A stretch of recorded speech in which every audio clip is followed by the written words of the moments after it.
What if I told you that the company collecting your mortgage payment every single month is operating under a federal law that gives you specific documented rights that most homeowners have never been told about? Not a loophole, not a theory, but a federal statute with timelines, with requirements, with penalties when they are violated. And here's what makes this powerful.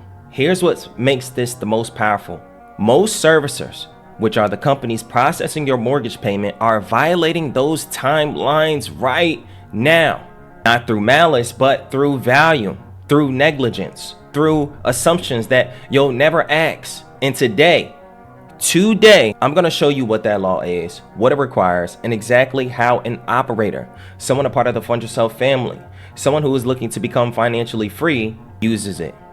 Not to escape their mortgage, but to negotiate from a position of documented federal leverage that most homeowners never knew that they had. This one is different, so stay with me. I want to show you something that most homeowners have never thought about. When you make your mortgage payment every single month, who are you actually paying? You'll probably say, the bank, my lender, Chase, Wells Fargo, whoever. But here's the reality. The companies whose name is on your statement in most cases is not the owner of your loan. They are the servicer, a middleman hired to collect payments, manage escrow, and handle communications. And on behalf of whoever actually owns your own, and in most cases, your loans are sold shortly after you close, sometimes within days. Your mortgage was bundled with thousands of other loans and sold into a mortgage-backed security, a trust owned by investors. The servicer collects your payment, takes a fee, and passes it to the rest of the trust.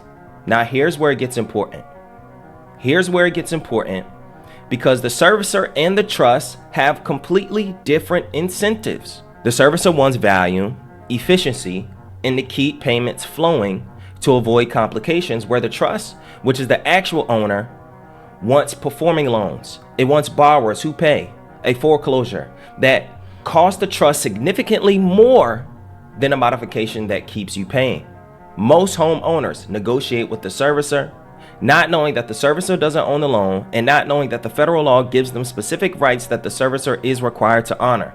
Rights that, when they are exercised correctly, it opens the doors that most homeowners never knew existed. Thank y'all for watching the video. We got a lot to talk about, so make sure you guys hit the like button, hit the subscribe button right now. Take out that notebook and notepad, because we're going to be diving into the truth behind mortgages, the truth behind loans, the truth about promissory notes, because I talk about this a lot on this channel, because we still have people that reach out, whether they see new content or old content about promissory notes, and they still have a confusion about it. So we're going to break down exactly what angle you should be going about when you are challenging your note, or when you are trying to understand this concept of promissory notes, how it relates to you when it comes to challenging mortgages or challenging loans, or even putting yourself in a strategic position to be able to negotiate better terms on your contracts. So stay with me, okay? Thank y'all for watching the video. None of this is financial or legal advice. Remember to do your due diligence. I just got back from the gym, wanted to make this video real quick. Let's dive into this. But before we go further, I need to frame this perfectly, because I don't want anybody to feel like you don't owe your mortgage. The reality is you do. Despite what anybody says here, okay? So this video is not telling you to stop making payments while you research this. Don't. What this video is telling you is that inside the relationship between you and the servicer, which could be Capital One, Bank of America, so on and so forth, there are documented federal rights you have never been shown, and knowing those rights changes your position in every conversation you'll ever have about your mortgage. Not because you're fighting anyone, but because you are informed. Understand that who makes the banks the most money are people who are uninformed, okay?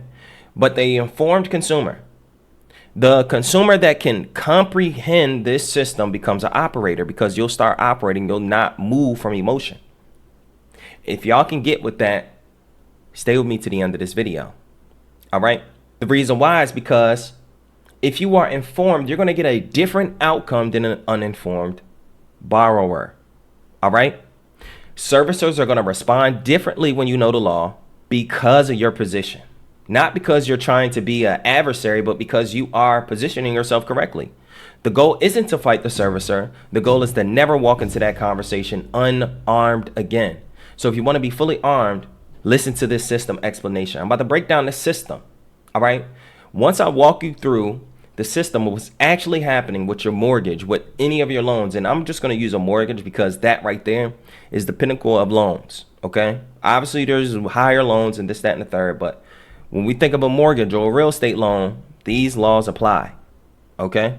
So let's first talk about the securitization chain. And the reason why I'm going to break down the system, because if I break down the system, you will more likely understand how to operate based off of the system. So let me walk you through what actually happened to your mortgage after you sign. When you closed on your home, okay, you signed a promissory note. I've done this diagram before, but I'll do it real quick. That promissory note is your promise to repay. In a mortgage or deed of trust, the security instrument that gives the lender rights to the property if you don't. And that's essentially like security interest, okay? In most cases, within days or within weeks of closing, that loan, okay, that you gave to the bank, that loan ends up being sold immediately to other investors, okay? I don't like that. To other investors, okay? Here's the typical chain. The originator, the bank or the lender who gave you the loan, okay, who gave you the loan, sold it to a sponsor, which is usually an even larger financial institution, okay? The depositor transferred it into a trust, a mortgage-backed security, along with thousands of other loans. That trust issued certificates to investors who now own the income stream for all the mortgages. Your monthly payment flows through that entire chain. And governing every step of that chain is a document called the Pooling and Servicing Agreement. Okay? A PSA. Okay? A Pooling and Servicing Agreement, okay, is filed publicly with the SEC. Okay? You can find this on the SEC. Okay? So you can search your pooling and servicing agreement at the sec.gov. It dictates exactly what the servicer can and cannot do with your loan. Modification authority, forbearance limits, foreclosure timeline. It's all in the PSA. Most servicers cannot approve certain modifications without the trust's approval. The PSA tells you what requires approval and what doesn't. Finding your PSA is step one of becoming an informed borrower. The rules governing your loan are public and most people never knew where to look. Okay? Now, that's step one. Okay? Let's see if we can get us another board. Now, the next thing I want to talk about is RESPA. Okay? Let's talk about RESPA. Sorry, my handwriting. SPA. Okay? RESPA is the Real Estate Settlement Procedures Act. Okay? What is the Real Estate Settlement Procedures Act? Which is federal law enforced by the Consumer Financial Protection Bureau, and it contains specific provisions that governs how servicers must respond to you. So back when you're thinking of the bank, not the investors that they sold it to, but the bank now is the servicer in most cases. RESPA requires, okay, if you send what is called a QWR, a qualified written request, which is a written letter sent to the specific address designated for such request, asking for information about your loan, the bank is required by law to respond, is required by RESPA to respond to a QWR. And the thing is that they have 5 days by law. And this is all under the Real Estate Settlement Procedures Act. And the thing is anybody who doesn't believe me, you can literally go online. Okay? That's why I'm writing that right here. And they must respond substantively, okay? Providing information you requested or explaining why they can't within 30 business days. Okay, the response, it must be acknowledged in 5 days, but their full response, they have 30 days. Now, here's why I'm telling you this, okay? But before I do that, It can be extended to 45 days in limited circumstances, but they must notify you of the extension. So someone that says, well, I haven't gotten a response in X amount of days. Did you get an acknowledgement? Did you get a notice of extension? If not, it's not something to get emotional about. It's something to document and keep record of. Okay? What can you request through a qualified written request? Okay? You can request your complete payment history. I'm just going to put PH. A breakdown of every payment. How much went to the principal, interest, and the escrow. You can ask for every fee ever charged, the name and contact information of the owner of the loan, a copy of your loan documents, docs, documentation of any force placed insurance. So insurance, you can ask about insurance, and history of any escrow account activity. Okay? All of it in writing on a federal timeline. So you can ask for these things and more. This is just the main things by law, and they have to provide this to you. Okay? If the servicer fails to respond within those timelines or provides inaccurate information, RESPA gives you the right to sue them. Actual damages up to $2,000 in additional statutory damages, plus attorney fees. Most servicers don't respond correctly, not because they're trying to violate the law, but because the volume is so enormous and compliance is inconsistent. But the violation is a violation, and a documented violation is leverage. So just to expand real quick, I wanted to talk about that very slowly. Send your QWR via certified mail, return receipt to the specific address of the servicer. Okay? Designated for such requests, not their general payment address. If not them, then you send to the headquarters. Next thing you want to do is you want to keep a copy of every single thing. Your paper trail is your protection. The response they send or fail to send becomes documentation, not something to cry about. You're not looking for a fight. You're building a file. File a full documented violation changes every modification conversation you'll ever have. Most people call their servicer in hope, while operators write a certified letter and document. All right. Now, the next thing I want to talk about is the PSA, which is the pooling and servicing agreement. So the next thing we're going to talk about is the PSA, okay, which is I would write it all out, pooling and servicing agreement. But it contains modification timelines and modification guidelines. It talks about their approval processes. Certain modifications must be approved because sometimes they add things on there that increases how much you're paying, okay? It says that you can test the net present value test, okay? Or NPV, all right? The NPV is a calculation that is done behind the scenes, all right? You can request these inputs directly used in these modification decisions.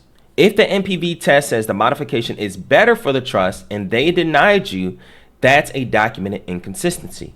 So looking at this, right, a PSA has things like a net present value test. And this meaning that if, let's just say you were to ask for a modification and they deny you, or let's just say you were to apply for a loan or whatever the case may be, or you try to get modified and they deny you, but you look at the NPV and it says that it will actually benefit the trust more and they denied you for whatever reason.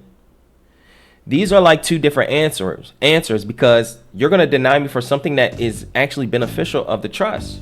I know it's not much information on that, but long story short, the PSA is going to give a lot of details about your loan, about whether they are approving things that are beneficial to the trust or whether they're just doing their own thing. Because think about it like this. If someone denies something that could be beneficial to the trust, if they were to be notified, the trust were to be notified, or if it was you, you would be like, what are you doing? Are you moving in my best interest? Okay. It's like the servicer told you no, the PSA might say yes, and these are two different answers. Those two different answers can lead to inconsistencies. That inconsistency makes them lose their integrity. Now I want to talk about the chain of title. I'll just use this same page for the chain of title. Okay. The chain of title. We're going to call it the COT, okay? And I want to break down what it means practically, because the sovereign space has been talking about the chain of title for years. Here's the accurate version. When loans are transferred into a mortgage-backed security during the mortgage boom, right? The documentation was often sloppy, okay? They was doing robo signings in 2008 and got exposed, all right? The problem was because of the fact that they had inconsistent paperwork, and this is very common when it comes to mortgages, when it comes to loans, which is why we have it can be used in a challenge to affect their integrity, okay? But it gave, specifically for foreclosure proceedings, that it gave those banks a lack of standing. So when we're talking about chain of title, it's better used in a foreclosure conversation, okay? It's better used in a foreclosure conversation, all right? And the reason why the chain of title works in a battle is because you cannot enforce a debt you don't have a lack of standing in. And this is essentially like, when you look at those cases, some people win those cases because of that argument. However, it's not a full, complete argument, okay? What this means practically, and I want to be precise here because this matters, a broken chain of title is a defense in a foreclosure proceeding. So if you are going through a foreclosure proceeding with an attorney in a courtroom in specific states with those specific laws, okay, chain of title is only beneficial in a foreclosure proceeding. It is not a reason to stop paying your mortgage though. And it is not a letter you send that makes your balance disappear. What it is information that you have a right to request through your QWR that you can ask your servicer to identify the current owner of your note and provide documentation of the chain of assignment. If they can't provide clean documentation, that information becomes part of your file, part of your position, part of your leverage. So it's the fact that they will or will not give it to you. If they give it to you, that's one thing, okay? If it's illegitimate, if it's not showing full integrity, if it is not, given, okay? That right there is more of a violation than, challenging whether the loan is theirs or whether they have the chain of title, whether they have full ownership. The ownership and enforced debt, it works more properly in a foreclosure proceeding. But let's just say you wanted to position yourself to negotiate your mortgage, okay? We'll come back to that. But if you request a chain of assignment, that is a legitimate QWR request, okay? The response or non-response is informative regardless. So you need them to respond. This is your due diligence, not a confrontation. If you are in a foreclosure, this information is critical and you need an attorney, okay? If you are current, this information is positional intelligence, not something that you'll immediately just sue. If you look at it like this, if you wanted to make some changes to your loan and you were able to capture some violations, you could literally put them in a position to where, boom, I can sue y'all for X, Y, and Z, or y'all can give me better terms, okay? So if you've been realizing you've been making mortgage payment for years without knowing any of the rights sitting inside of that relationship, you are not behind. You are exactly where the work begins. The Fund Yourself Family on School is where we take this from knowing to doing. The link is in the description. Come in and let's talk about what an operator does with all of this. Okay? Now, people complain that I talk for 30 minutes and don't give real steps. Okay? And I'm going to challenge your incompetence. I'm going to challenge your attention span. And the reason why I spend more time helping people understand how to do it before I go into what moves you should make is because most people neglect the understanding. They make the moves and they make the moves in an incorrect way because they don't know the intention behind it. Okay? Someone says, hey, I'm going to give you these moves and this is how you're going to do X, Y, Z, and don't explain the ins and outs of it. That's the difference between me and most people. Okay? And to be honest, don't get me wrong, I could put like chapters and stuff like that, but I feel like with content like this, it's no rush, So the first thing that you want to do, okay, let me get a new whiteboard. The first thing you want to do is you want to go to the SEC, sec.gov, And you want to search your servicer's name and loan origination date. Okay? Go to the SEC, find the loan origination date and servicer name. Okay? The next thing you want to do is you want to look for your ABS, which is an asset-backed securities.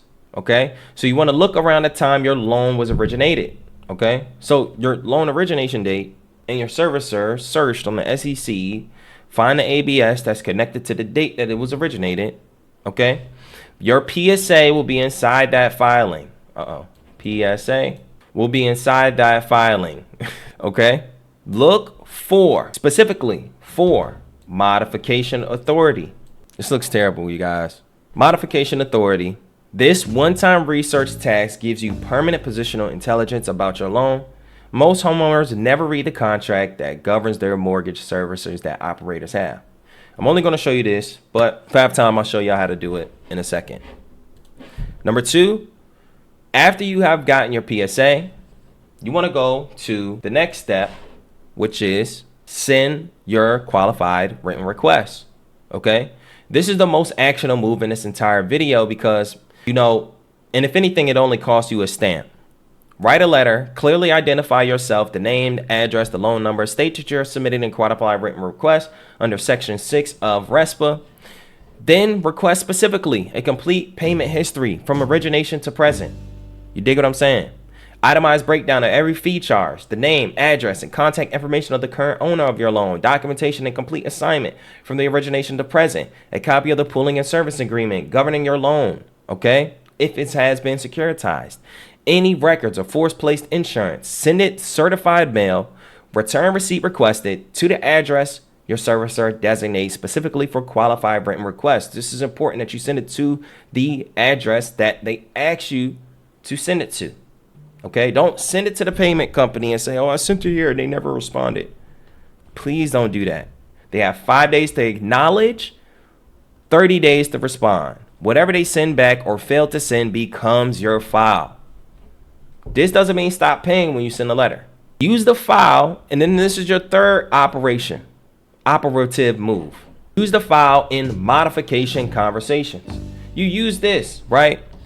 Specifically, if you want to modify your loan to get better terms. Because ultimately, let's really think about it. Whoever is here thinking that they're going to have a whole home and not pay for it in the modern era, you are looking for a fantasy, okay? But what if I told you that you can use this in a strategic way to position yourself to get a better term so that maybe you're not paying, a insurance premium. So maybe you are taking your mortgage down to, $1,000 or $1,500, instead of it being $3,000. You know what I mean? Maybe you can actually have your principal pay into it more. And then I'm not here for the people that say, well, I don't want to pay my bills. I shouldn't have to. That's like, grow up. You get what I'm saying? The problem is not the fact that people are charging you. The problem is the fact that you don't know how to make more money. You don't understand the concept of cash flow. You don't understand how to build and grow and maximize your money. And this is why we have this conversation around debt, so people can get out of it and then more importantly start to build and make right decisions going forward. I'm not here to try to create a type of way for people to walk away from their jobs because they stop paying their bills or never having to work again. The reality is not the fact that you are paying debt. The reality is that it's either ways of they have manipulated, forced us to make bad decisions, or put us in duress. But once you're understanding, and I tell you these things and I teach you all of these things, because once you understand, it's no emotion attached to why you get to where you get to, okay? I'm giving you the complete plan. And if you decide to still have a mindset to not comprehend or still have a hopeful mindset that, they're going to give you the recoupment or you're not supposed to pay and this, that, and the third, everything is true that comes from the sovereignty space. However, the execution of it, they'll break what I just said and make it seem mystical, but this is what they are doing, okay? Using real legal mechanisms, but framing it and explaining it, what their emotion as to why they decided to do this is what people take as a way to, as that is, why you should do it, okay? The emotion pushed them to learn more. And once they learn more, the emotion behind whether they get something bad happening is based off of, not based off of their understanding. Okay? They can feel a certain way, but react differently. All right? And then the emotion is for you guys because we want to relate. We felt you guys' emotion. However, in order to move forward, you have to be emotionless. Okay? So at the end of the day, if they can prove that you, quote unquote, it's not about you crying about them saying that, or you going back to saying, well, House Joint Resolution 192. I used to be like that, but I would, when people start talking like that, I know they don't know the law. I know that all they know is House Joint Resolution 192. I know that all they know is concept that somebody has said, because I have been in the industry, okay, for the short period of time that I have. But I talk to people, I've been studying this for the last 10 years, and the only thing they can tell me is those concepts, okay? So, back to the qualified written request and the modification, back to the NPV that I talked about. That sounds crazy. NPV sounds so crazy. The NPV and the PSA, which is the net present value test. My bad, I had a brain fart. This net present value test shows the value of the modification to the loan, which is just a good intelligence bomb on that person for negotiation leverage. Because at the end of the day, it's just business. Like, do business, conduct business. Look, not really liking this loan. Let's see how we can modify it for it can be better for me. And so I don't foreclose on this loan. So I don't start going down the road of suing y'all for y'all negligence. Okay? And after all of this, know when you need an attorney. Despite everything that I say, if you get to the point where you have built your documentation and your file is positioned properly, okay, go to an attorney, okay? If you're current on your mortgage, everything I talk about is positional intelligence, okay? You're just building positional intelligence. It's not something that you have to always act on. Now, if you are behind, you act now, not later. Options narrow with time, so you want to make sure you take action now. If you are in active foreclosure, you need a foreclosure defense attorney immediately. Chain of title assignments, standing challenges, PSA violations, and foreclosure. These are all legal representations. Many states have free or low cost attorney foreclosure resources, and the operator knows when to self-navigate and when to bring in a professional. That's the key, okay? Knowing all of this stuff is important, but when you got to put that pen to the paper, when you got to have some type of representation, be willing to get it. Okay? Don't try to be Captain America. Don't try to be Rambo. And again, if you feel like you have a case, it's even more of a reason to partner with an attorney. Because if you could be able to communicate with your attorney exactly what it is that you're doing, what direction you're trying to go, what positional intelligence you have, then they're more likely to take on a case and be like, you know what, dang, you actually do have something. You get what I'm saying? But it has to be worth it, okay? It's not worth it to pay attorneys thousands of dollars for, just because you don't want to pay an extra $2,000-$3,000 a month, okay? Especially if this is a house that you want to keep for the rest of your life, things like that. All right? So let's go ahead and close this out. I appreciate y'all for listening to me. You've been making mortgage payments into a system you were never shown inside of, a servicer who doesn't own your loan, a trust governed by a public document and you were never told existed, federal rights sitting inside that relationship on a legal timeline that nobody handed you when you assigned.